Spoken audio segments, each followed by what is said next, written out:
Dubliners by James Joyce. Narrated by Peter Silverleaf. The Sisters. There was no hope for him this time. It was the third stroke. Night after night I had passed the house. It was vacation time, and I studied the lighted square of window. And night after night I had found it lighted in the same way, faintly and evenly. If he was dead, I thought, I would see the reflection of candles in the darkened blind, for I knew that 2 candles must be set at the head of a corpse.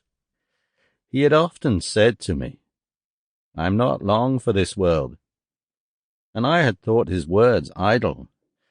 Now I knew they were true. Every night as I gazed up at the window, I said softly to myself the word paralysis. It had always sounded strangely in my ears, like the word gnomon in the Euclid and the word simony in the Catechism.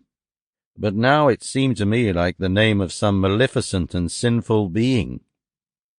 It filled me with fear, and yet I longed to be nearer to it and to look upon its deadly work. Old Cotter was sitting at the fire smoking when I came downstairs to supper. While my aunt was ladling out my stirabout, he said, as if returning to some former remark of his, "No, I wouldn't say it was exactly, but there was something queer, there was something uncanny about him. I'll tell you my opinion."